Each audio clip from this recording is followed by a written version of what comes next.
नमस्कार, स्वदेश न्यूज देख रहे हैं आप। मैं हूं आपके साथ ऋषभ सोनी और लेकर आया हूं छत्तीसगढ़ की खास डिबेट, जिसमें आज हम बात करेंगे वोट चोरी पर छिड़ी सियासी जंग की।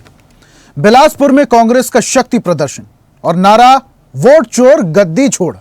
मंच पर एक साथ कांग्रेस के बड़े चेहरे प्रभारी सचिन पायलट से लेकर पीसीसी चीफ दीपक बैज, नेता प्रतिपक्ष चरणदास महंत, पूर्व सीएम भूपेश बघेल और टीएस सिंहदेव। एक मंच पर एक आवाज और सरकार पर सीधा हमला। जी हां, वोट चोर गद्दी छोड़। यही नारा आज बिलासपुर से भी गूंजा, जहां कांग्रेस की बड़ी सभा ने सियासी गर्मी बढ़ा दी। मंच पर कांग्रेस ने तमाम बड़े नेता एक सुर में नजर आए।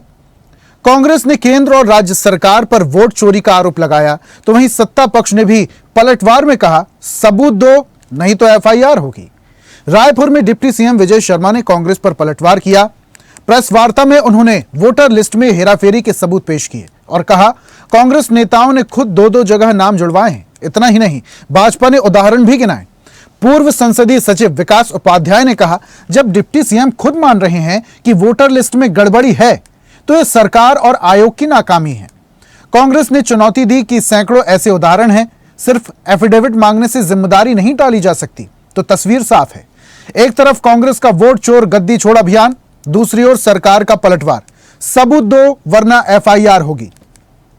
लेकिन सबसे बड़ा सवाल यही है कि क्या 2028 के विधानसभा चुनाव से पहले छत्तीसगढ़ में असली मुद्दा वोट की चोरी ही बनने वाला है, या महज चुनावी शोर है, जिसका जवाब जनता मतदान में देगी।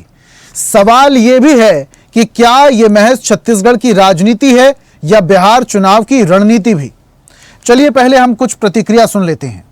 रखें कि वोट चोरी को जनता बर्दाश्त नहीं करेगी और एक प्रदेश स्तरीय सम्मेलन आज हम लोगों ने रखा बिलासपुर के अंदर, ताकि पूरे छत्तीसगढ़ और पूरे देश को पता रहे कि कैसे नाम गायब हो रहे हैं, वोट जोड़े जा रहे हैं और निर्वाचन आयोग की जो निष्पक्षता और पारदर्शिता होनी चाहिए उसमें बहुत बड़ा अभाव है।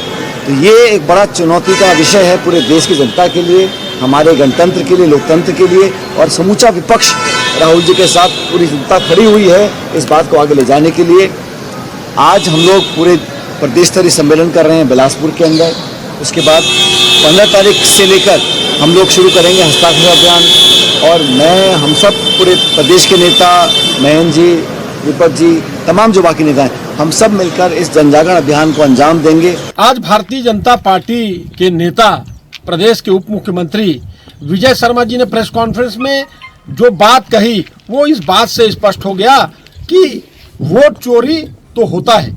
जिस प्रकार से कवर्धा का उदाहरण भारतीय जनता पार्टी के नेता ने दिया, आज सैकड़ों उदाहरण पूरे देश में निकल कर आ रहे हैं। और आज इस बात को विजय शर्मा जी ने भी कबूल कर लिया कि वोट चोरी का काम निर्वाचन आयोग के द्वारा किया जाता है। और क्या भारतीय जनता पार्टी के नेता एफिडेविट देंगे जिन 20 लोगों का नाम वो कह रहे हैं? कांग्रेस को यह रैली रोक देनी चाहिए, आत्ममंथन करना चाहिए। सचिन पायलट जी ने जो आज तक वगैरह में बयान दिया है उसको उनको समझना चाहिए। अपने हार का ठीकरा कहीं और फोड़ने की जगह ये समझना चाहिए कि कहां गलती हो रही है, जनता के से कितना दूर क्यों रह गए हैं, इस बात को समझ करके काम करना चाहिए। मैं आपसे आग्रह पूर्वक कहना चाहता हूं, ये सारे ही प्रमाणों के साथ क्या दंश झेला है कवर्धा ने, ये आप देख सकते हैं। क्या दंश झेला है रायपुर ने, ये देख सकते हैं। इनके और भी लोग हैं जिनका एक से अधिक स्थानों पर यहां पर मतदाता सूची में नाम दर्ज है, अधिक विधानसभाओं में। इसी बात को एसआईआर करके ठीक करने की बात है, तो क्यों विरोध किया जा रहा है? एसआईआर का विरोध क्यों किया जा रहा है? राहुल गांधी जी गलत कर रहे हैं, अपने कार्यकर्ताओं को भ्रमित कर रहे हैं, जनता के बीच में गलत संदेश दे रहे हैं। रखें कि वोट चोरी को जनता बर्दाश्त।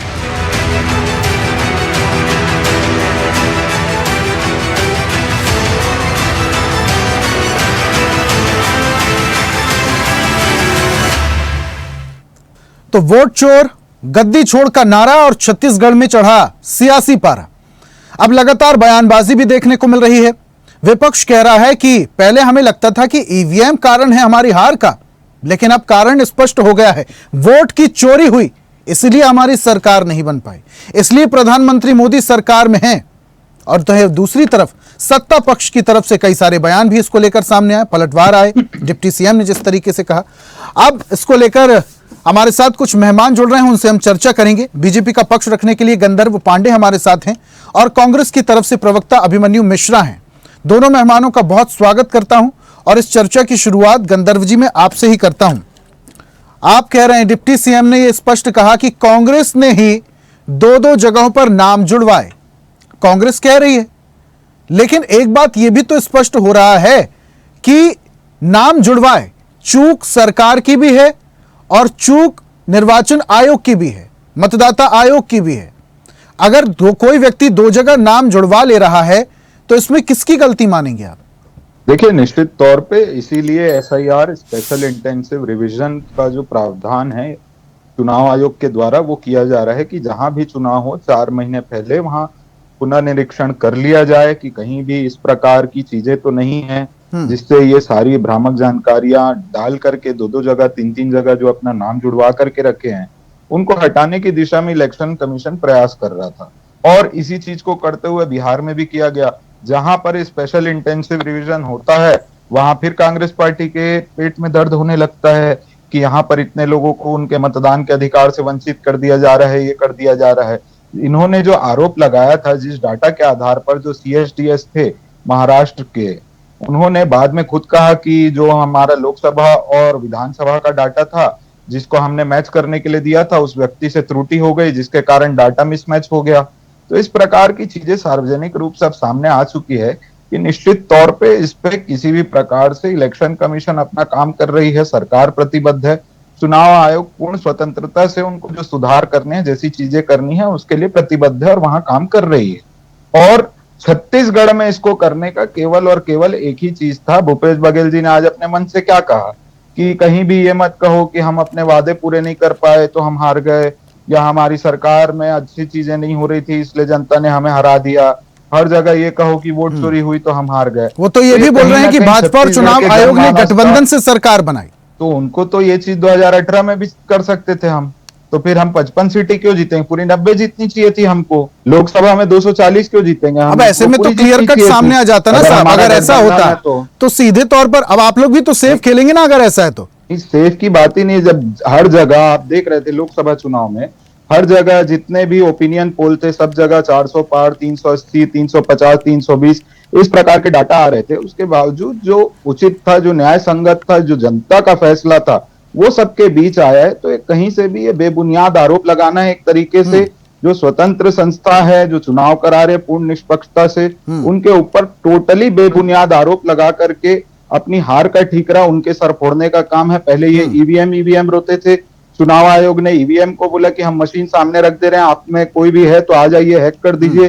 तो एक भी विपक्ष का ये इंडिया गठबंधन के दल का आदमी जाकर के उस हैक करने के लिए नहीं गया।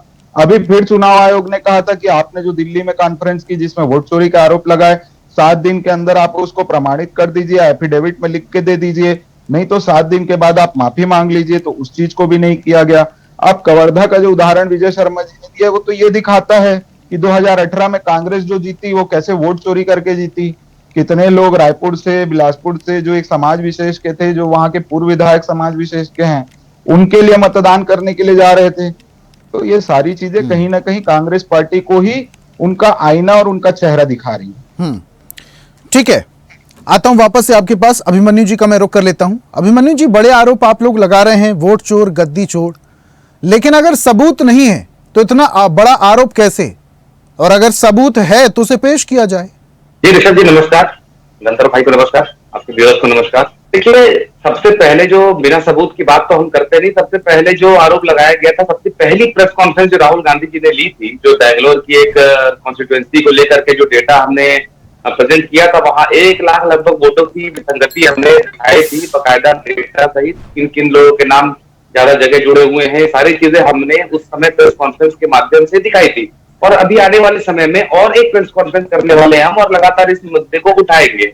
अब देखिए, यहाँ सबसे बड़ी तो देखने वाली बात ये हो कि भारतीय जनता पार्टी क्या कर रही है यहाँ पे। एक तरफ से इनके कोई नेता कहते हैं कि वोट चोरी हुई नहीं, ये सब तो फर्जी बातें हैं, इलेक्शन कमीशन में सब नहीं हो सकता।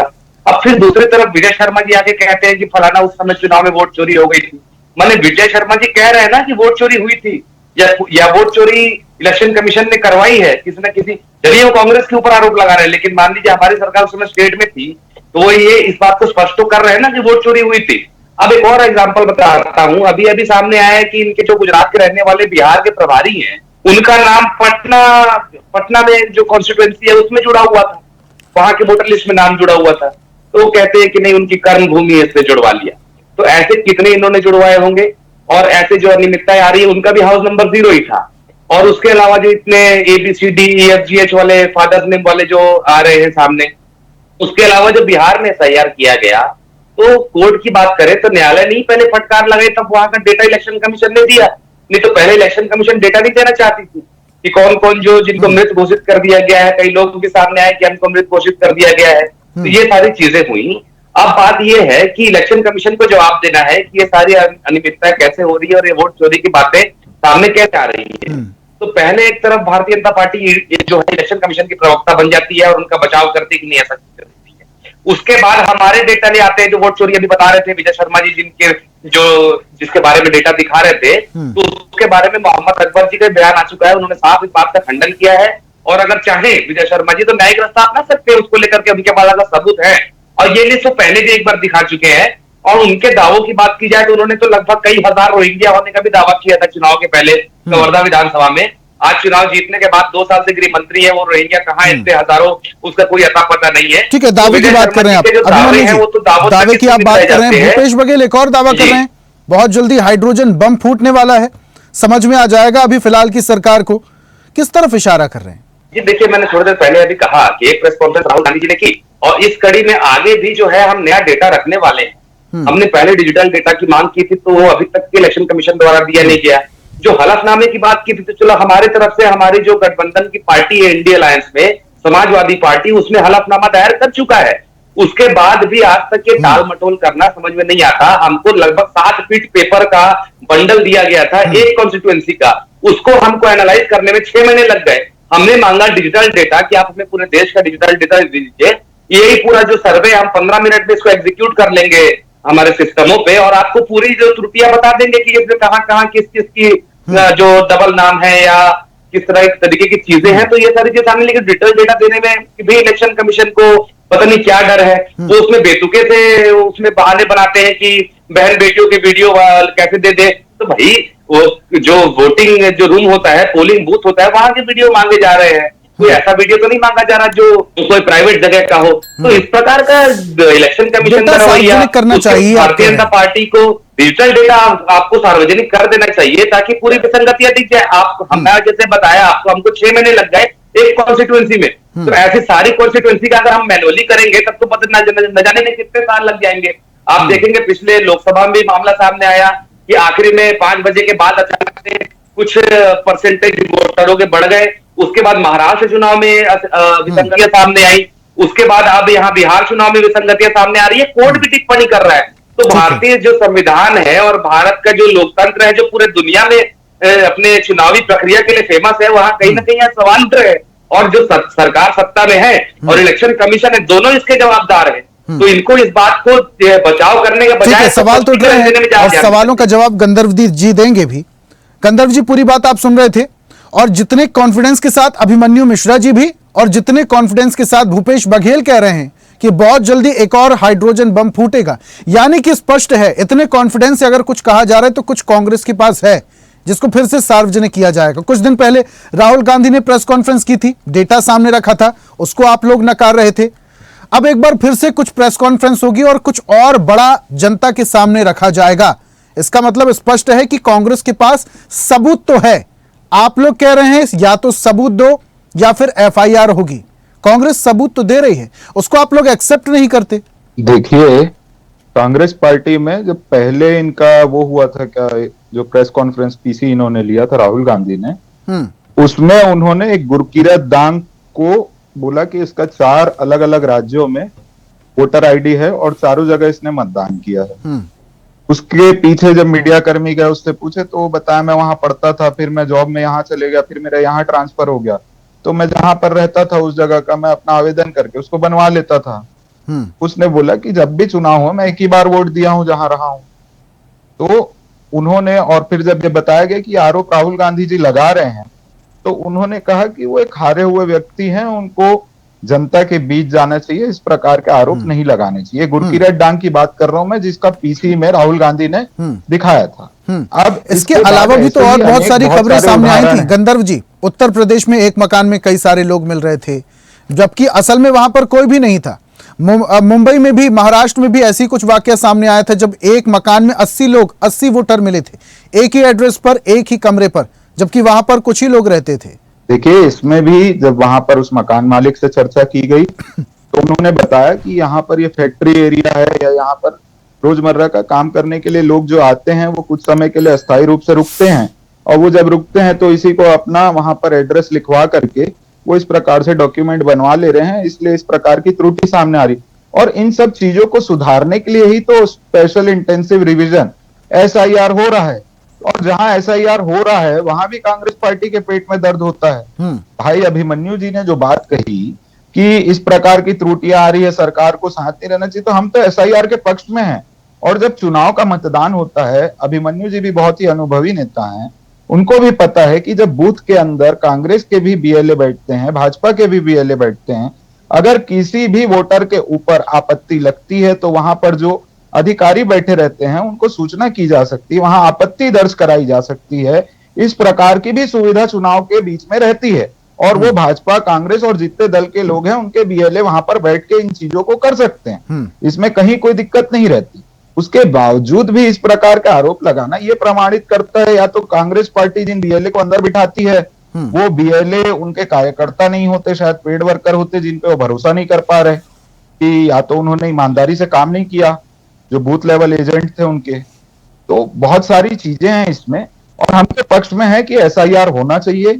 SIR होगा तो निश्चित तौर पे जो हमारा इलेक्टोरल रोल है, जो हर जगह जहां मतदाता होने चाहिए जितने, वो सुधरेगा और इससे पारदर्शिता आएगी, और निश्चित तौर पे हमारे भारत का ठीक है, पारदर्शिता के लिए आप लोग संकल्पबद्ध हैं और इसलिए बिहार में SIR की बात भी करते हैं गंधर्व जी। लेकिन छत्तीसगढ़ में ये अगर देखा जाए, आंकड़ों की मैं बात करूं तो छत्तीसगढ़ में बिहार के लोग काफी ज्यादा संख्या में हैं, तो बिहार का काफी ज्यादा असर भी है छत्तीसगढ़ में। यही वजह है कि इन दिनों राजनीति छत्तीसगढ़ में बहुत ज्यादा हो रही है, कांग्रेस सक्रिय हो गई है, वोट चोर गद्दी छोड़ के नारे छत्तीसगढ़ में दिए जा रहे हैं ताकि बिहार में इसका फायदा मिले। देखिए, कांग्रेस के जो राहुल गांधी जी अभी बिहार में घूम रहे थे, तो अभी हालिया खबर आई है कि शायद वो विदेश दौरे पर चले गए। तो राहुल गांधी जी अपने एक स्टंट करके फिर कहीं विदेश चले जाते हैं, उसके बाद भिन्न भिन्न जगहों पर जो कांग्रेस के बाकी नेता रहते हैं, क्योंकि उस समय पूरा इनका जो फुटेज है वो राहुल गांधी खा लेते, तो बाकी जगह ये लोग अपना स्वयंभू प्रचार प्रसार करने के लिए इस प्रकार के आयोजन करते रहते हैं। और छत्तीसगढ़ के परिप्रेक्ष्य में इसको करना, वोट चोर गद्दी छोड़ और ये सारी चीज, और बिहार के मतदाताओं को लुभाने की अगर कोशिश कर रहे हैं तो स्पष्ट कर देना चाहिए, और उस जो भी आंदोलन या सभा की है उसमें आमंत्रित ही उन्हीं लोगों को करना चाहिए। छत्तीसगढ़ की जनता ने जो मतदान किया है और जो जनमत दिया है उसका सम्मान करना चाहिए, जनता के आदेश का। वहां भूपेश बघेल जी कह रहे हैं कि हमारी कोई गलती नहीं थी। अब कोई जो चारों बैठे, जो चारों आपस में लड़ते रहते, दीपक बैज जी, भूपेश बघेल जी, चरण दास महंत जी और TS सिंहदेव जी, उधर वो भूपेश बघेल जी स्पष्ट कह रहे हैं कि हमारे ऊपर अब आरोप मत लगाना कि हम भाई 5 साल कुछ नहीं किए। आप लोग कोई भी पूछे तो यही बोलो कि वोट चोरी हुई इसलिए हम हारे। तो ये तो जनता समझ, तो वो तो अपने मन की बात बता रहे हैं ना कि असल में सरकार कांग्रेस की क्यों नहीं बन पाई, उसके पीछे रीजन ये था। रीजन ये नहीं था कि कांग्रेस के कार्यकर्ताओं ने, नेताओं ने काम नहीं किया, कांग्रेस की सरकार में काम नहीं हुआ। असल वजह ये थी कि वोट चोरी हुआ इसलिए उनकी सरकार नहीं बन पाई, ये वो कहना चाह रहे हैं। गंधर्व जी, आता हूं वापस से आपके पास। BLA जो मैं बताया, BLA बूथ में तो कांग्रेस के ही थे। बाकी आप कर लीजिए चर्चा अभिमन्यु जी से। ठीक है अभिमन्यु जी, पूरी बात आप सुन रहे थे गंधर्व जी की। आरोप लगाना आसान है लेकिन उसको सिद्ध कर पाना उतना ही ज्यादा मुश्किल है। प्रधानमंत्री मोदी पर आप लोग आरोप लगा दे रहे हैं, वोट चोर गद्दी छोड़ की बात आप लोग कह दे रहे हैं, भूपेश बघेल कह दे रहे हैं कि भाई हमने ये मत कहना कि हमने काम नहीं किया था, वोट चोरी हुई इसलिए हमारी सरकार नहीं बन पाई। बिहार में चुनाव है इसलिए आप लोग छत्तीसगढ़ में इतने ज्यादा सक्रिय हैं। देखिए, पहली बात तो ये है, मैं आपको बताना चाहूंगा कि कोई भी आरोप हमने हवा हवाई तो लगाए नहीं, सारे डेटा के साथ और पूरा एनालिसिस के साथ हमने आरोप लगाए हैं। और जो अभी एक बात गंधर्व भाई बता रहे थे गुरकीरत सिंह खान की, तो सीधी तरह से बात है, अगर कोई एक व्यक्ति अगर भारतीय जनता पार्टी का वोटर है तभी उसका 4 जगह का वोट के लिए नाम जुड़वाया गया है, तो इसी वजह से और जिस तरह से उनकी भाषा थी वो भी लग रहा था कि वो बिल्कुल रेगुलर भारतीय जनता पार्टी के वोटर है, जैसा भी गंधर्व भाई बता रहे थे, मैंने तो नहीं सुना।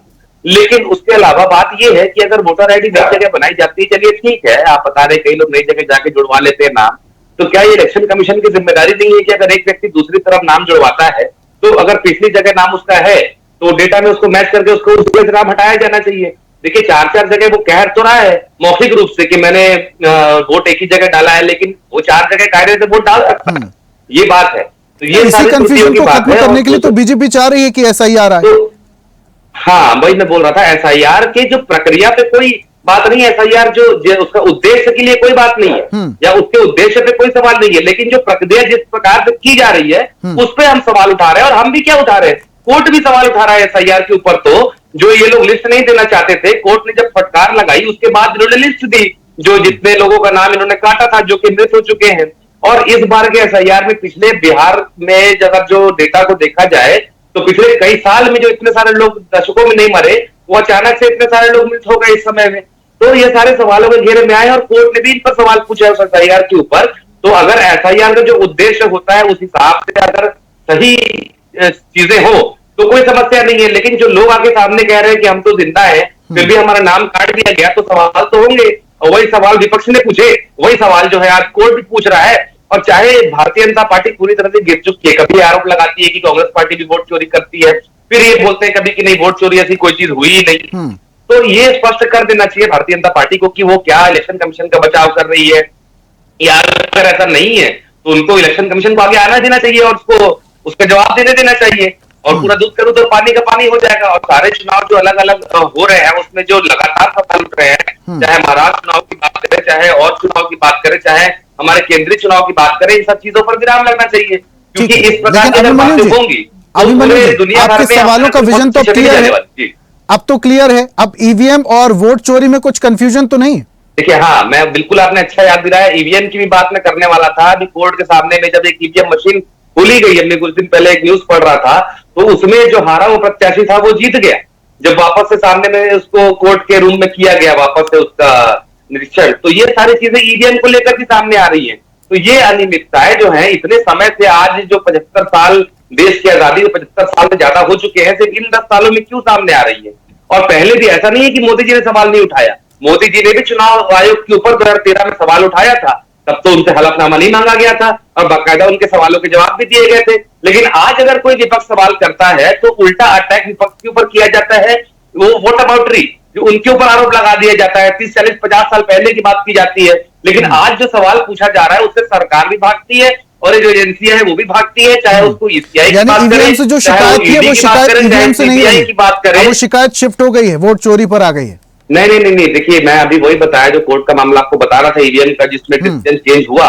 तो ईवीएम तो सवालों के घेरे में है ही है, लेकिन अब ये जो नया मामला वोट चोरी वाला सामने आया है, ये भी इलेक्शन कमीशन की जिम्मेदारी है कि इसको सामने आके क्लियर करे और अपना पक्ष। छत्तीसगढ़ में मुख्य वजह क्या रही होगी अभिमन्यु जी, ईवीएम या वोट चोरी?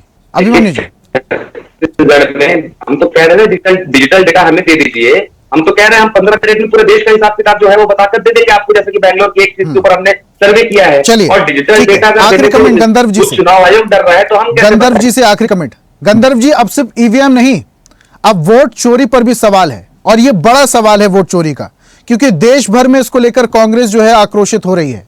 इसका कैसे सामना करेंगे? आप कह रहे हैं सबूत दीजिए नहीं तो एफआईआर होगी, सबूत लिए बैठे हैं वो लोग। देखिए, आखिरी कमेंट आपने कहा तो आखिरी कमेंट मैं ये कहूंगा, हमारे देश की जो लोकतंत्र की सबसे मजबूत चीज है वो है यहाँ की चुनावी प्रक्रिया।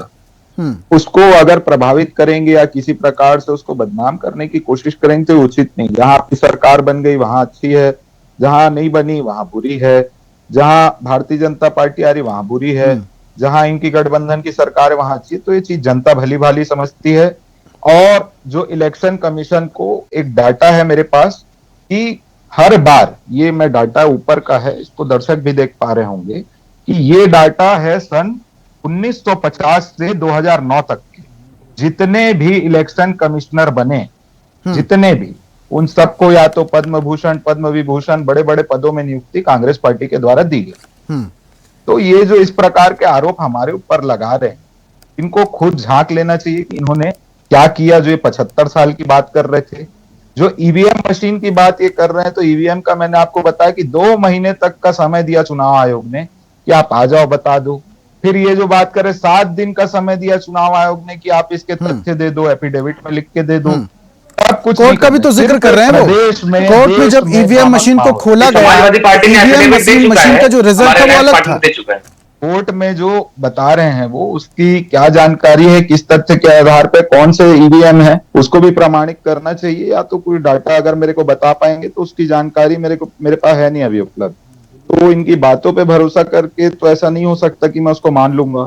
जब मैं उस खबर को, उस चीज को पढ़ूंगा तभी मैं उस चीज पर यकीन कर पाऊंगा कि क्या चीजें हुई होंगी, और जैसी भी स्थिति है वो सामने आ ही जाएगी। ठीक है सिंहदेव चुनाव गंधर्व हारे जी, तो आप बोल इन्होंने रहे हैं 4 बार कि अभिमन्यु जी की रिकाउंटिंग बात पर पूरा भरोसा तो नहीं है, लेकिन वोट चोरी की सुगबुगाहट अगर तेज हुई तो निर्वाचन आयोग को भी इसमें जांच करनी चाहिए कि अगर ऐसे सवाल उठाए जा रहे हैं तो इसमें कितनी सच्चाई है। बहुत शुक्रिया हमारे साथ जुड़ने के लिए गंधर्व जी। अभिमन्यु जी, आपका भी बहुत बहुत शुक्रिया हमारे साथ जुड़ने के लिए, चर्चा में शामिल होने के लिए। और आज हम बात कर रहे थे छत्तीसगढ़ में चढ़े हुए सियासी पारे की। सियासी पारा इसलिए चढ़ा हुआ है क्योंकि विपक्ष लगातार आरोप लगा रहा है सत्ता पक्ष पर कि वोट चोरी की गई, इसीलिए अब गद्दी छोड़नी होगी। और सत्ता पक्ष कह रही है कि या तो सबूत दो या फिर आप पर एफआईआर होगी। अब यह पेच और ज्यादा पेचीदा होता जा रहा है। क्यों? क्योंकि छत्तीसगढ़ में बिहार के लोग ज्यादा हैं और अब आने वाले समय में बिहार में चुनाव है। तो बिहार में चुनाव में क्या असर छत्तीसगढ़ की सियासत का होगा, आने वाला वक्त बताएगा। आज की खास पेशकश में फिलहाल इतना ही। देखते रहिए स्वदेश न्यूज, सबसे पहले देश। और ऐसी ही ताजा खबरों के लिए लाइक, फॉलो और यूट्यूब पर सब्सक्राइब कर बेल आइकन जरूर दबाइए। और हर अपडेट के लिए विजिट कीजिए स्वदेशलाइव.com।